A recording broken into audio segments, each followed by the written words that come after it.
Hey guys, welcome back to my channel. My name's Emily and today we're doing my July TBR tiles and I am really excited for it. First, we have to go over last month's picks and whether I read them or not. So first, I had gotten Debut, and for that, I had gone with The Next Together by Lauren James. I'm counting it as finished. I DNF'd it.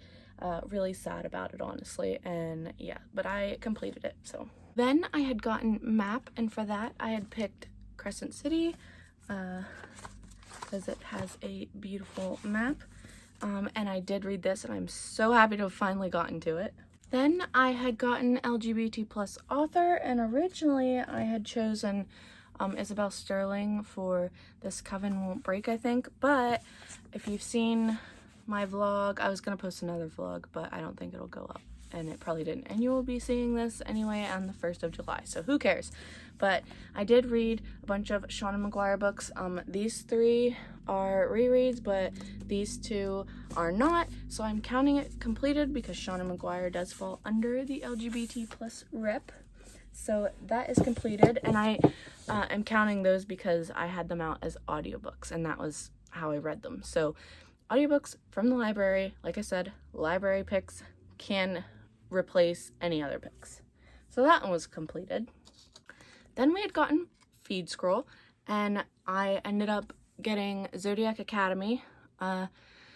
It is the 26th of June right now that I'm filming this. I will not be reading it. I am pretty much done with my TBR, which means for shuffle music, I had picked Skyward, and I also did not get to it, and I will not be getting to it anytime soon. So I failed. I'll be taking another punishment, but I also said in my vlog that I did not end up finishing Night Film. I said I would take a punishment for it, but that we would see, but I ended up soft DNFing it because I ended up having some stuff happen, which is why I didn't finish it, and then I kind of just didn't want to pick it up anymore. So I soft DNF'd it. I'm counting it as complete, but I will still take one punishment for TBR tiles and go with it. So I know there's a glare. I'm sorry. I can't really help it. I mean, I guess if I turn the light off, we'll see. I mean, the lighting's not great, but you can see them, so I guess I'll turn the lighting off for this part. So, I'm right here. I need to pick a new thing, and I have added 60 new tiles to this bag. So, oh, second chance. Okay, so, oops. We will do our first roll, and it's a double, so I will be doing 7 rolls instead of 6. Sorry, I didn't move yet because I'm trying to keep track of how many because I get confused sometimes. So we're on the first roll, so we were here, so 12, so 1, 2, 3, 4, 5, 6, 7, 8, 9, 10, 11, 12. Family pick. Oh no. Okay, so our first pick was family pick, and I sent my mom a few pictures of some Kindle books that I really want to get to, and I had her and my daughters pick from them, and they each picked one. 2 of them, though, I've already planned to put on my TBR in different spots, so the one that didn't make it on originally will be the one that I go with, and that was with my oldest daughter, Sydney. So she picked The Warriors of Brea, the Lost King. So I'm going to read the synopsis on my Kindle. She's trapped in another world with a strange voice in her head. What will it take to get back to Earth? Lauren Strauss wanted a normal life, but fate had another idea in mind. Plagued by bizarre dreams and questions about her family's past, Lauren hopes the day of her college graduation will lead to her getting answers. When she's caught up in a violent attack that rocks downtown Chicago, her mother arms her with a mysterious amulet which she will soon realize has a mind of its own. Tearing her from Earth and dropping her in an alien place, it abandons Lauren and leaves her to navigate this new world by herself. With the help of a young warrior, she discovers the secrets of her past and a new destiny she must embrace. She will do anything to return home, but can she? I am really excited for this one. This is one of the SPFBO 8 choices this year. So I am excited to get to that one. I think there might be some light romance, which I always enjoy in books. And it just has the most stunning cover, and I am super excited for it. Okay.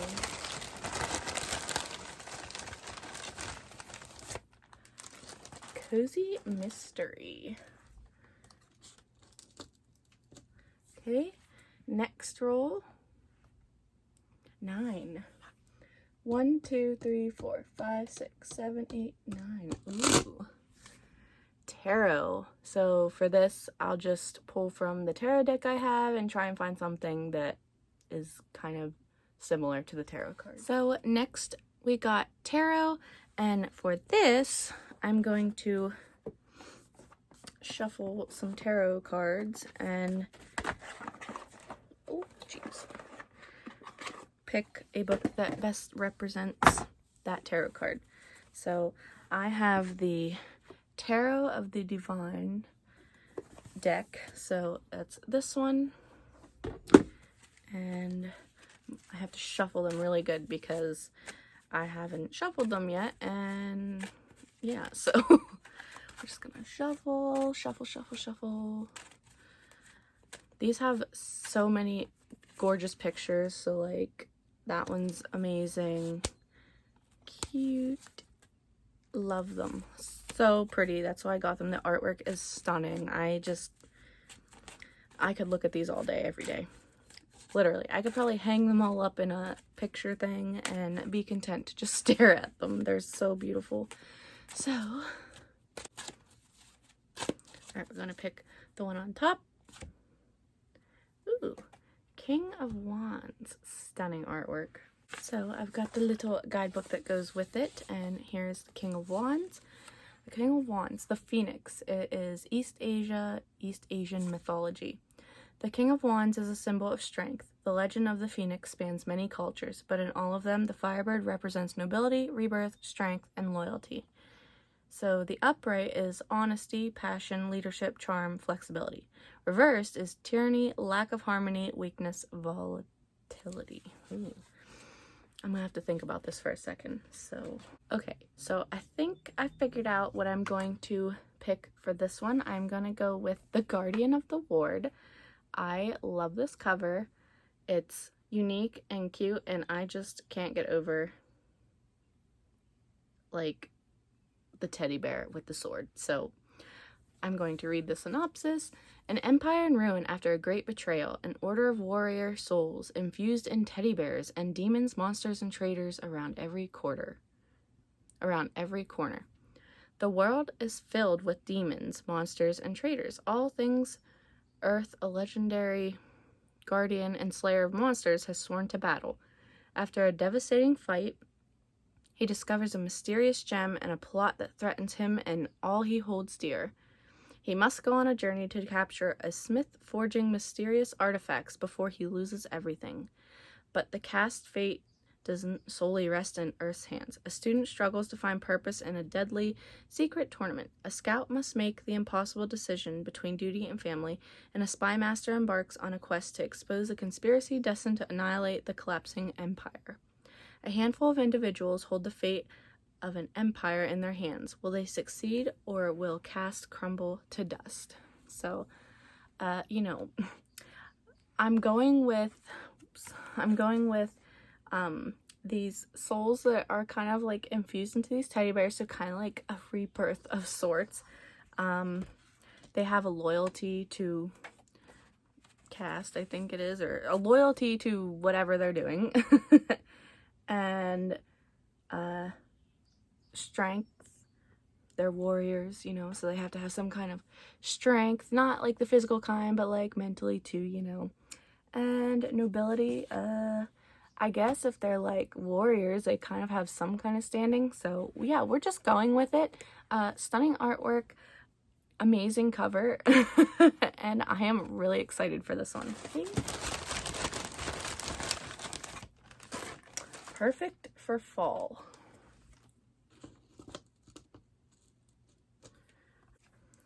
Number 3, 7. 1, 2, 3, 4, 5, 6, 7. We have rep. So the third pick got me rep. So this could just have any kind of rep in it. So it could be like different ethnicity, could be like different culture, or like LGBT if it's different from me. So for this one, I decided to go with Baker Thief by Claudie Arsenault. And one thing I will say about this cover is that I think there might be a plus size protagonist, so that has something going for it, but I also believe that two of the characters are either bi or lesbian, so there's some LGBT plus rep in there, so I'm counting it. It says, Adele has only one goal: catch the purple-haired thief who broke into her home and stole her Exocor, thus proving herself to her new police team. Little does she know her thief is also the local baker. Claire owns the croissant toy, but while her days are filled with pastries and customers, her nights are dedicated to stealing Exocores. These new red gems are heralded as the energy of the future, but she knows the truth. They are made of witches' souls. When her twin, a powerful witch and prime Exocore material, disappears, Claire redoubles in her efforts to investigate. She keeps running into Adele, however, and whether or not she can save her sister might depend on their conflicted, unstable, but deepening relationship. This sounds amazing, and it sounds so unique, and I'm getting so excited for all these self-published fantasies, and I'm just loving it. So this one I'm really excited for. Also, it kind of matches me, my shirt.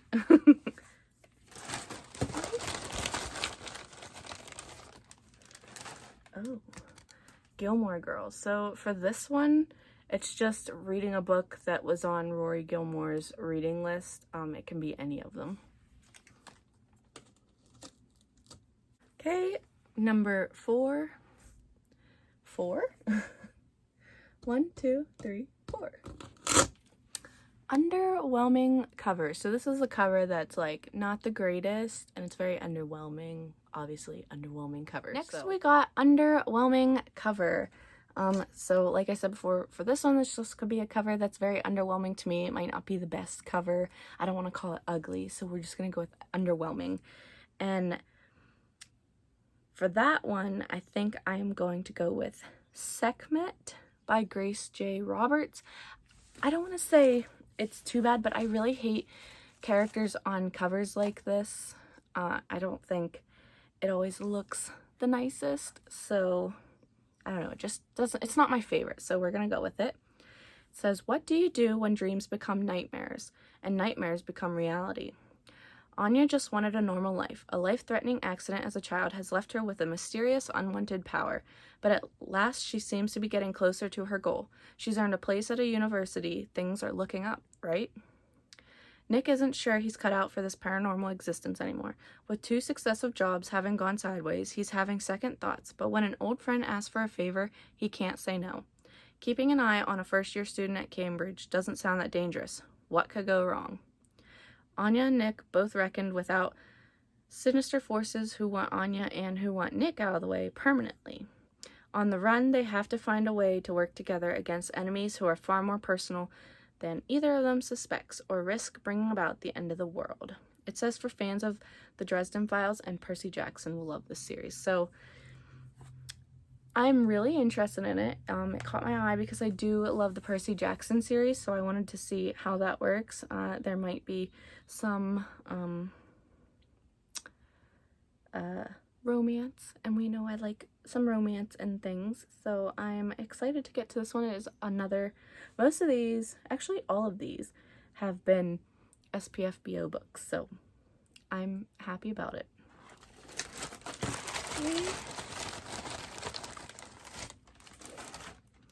Ooh, supernatural main character.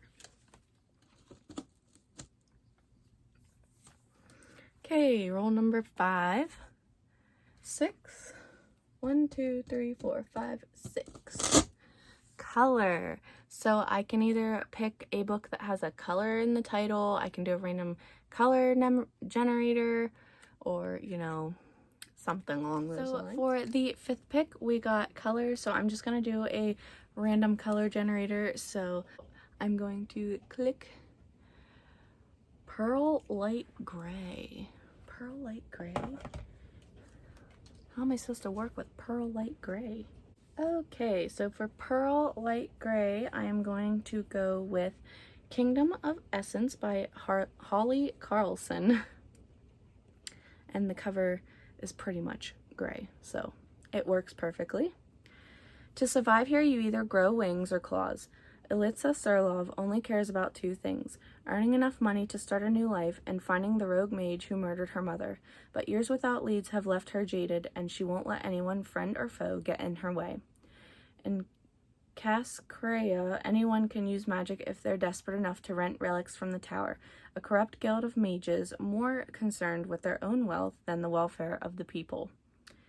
Elitsa has spent the last 3 years as a reclamation agent for the...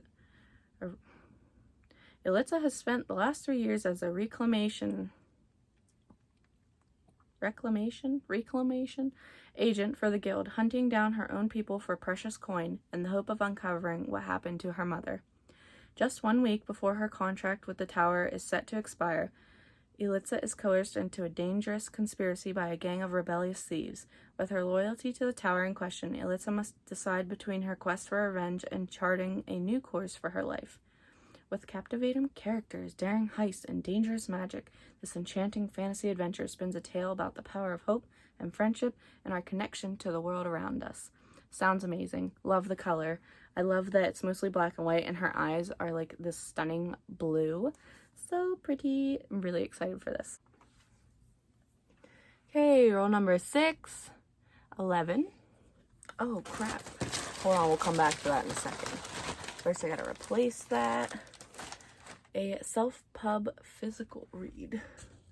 Okay, and we got 11. So, see, 11. So, 1, 2, 3, 4, 5, 6, 7, 8, 9, 10, 11. We got Paranormal. We haven't gotten this one. I'm so excited for it. So, next we got Paranormal, and this just has to have some paranormal elements in it. Sorry. And for that, I went with The Soul Trade by Edward Rose. And this says, when you're the one and only private eye in purgatory, no case is going to be easy. But when a lost young woman walks through Patrick Judas's door, things take an even more dangerous turn than normal. The city he calls home might be full of the worst people north of hell, but there have always been rules. Live a good life this time around, and your final journey in the great elevator might take you to a better place. Live a bad one, and, well, you get the idea. But now someone is breaking those rules, switching the fates of decent people with the worst scum in the city, and Judas's new client seems to be caught up in the middle of it all. With only his wits, a foul-mouthed cat, and the help of the scariest receptionist in the universe, Judas will have to risk everything to save the city he hates. And based on the cover, I think it might take place maybe in New York. I could be wrong, but some kind of city here on Earth. And, you know, souls and stuff. So it just definitely gives you that paranormal vibe, and I am here for it. I cannot wait to read this. And we've got to replace that. Ooh. Love it or lose it. So for this, I need to read a physical book, and if I love it, I can keep it. If I don't read it or I don't love it, then I'm just gonna lose it.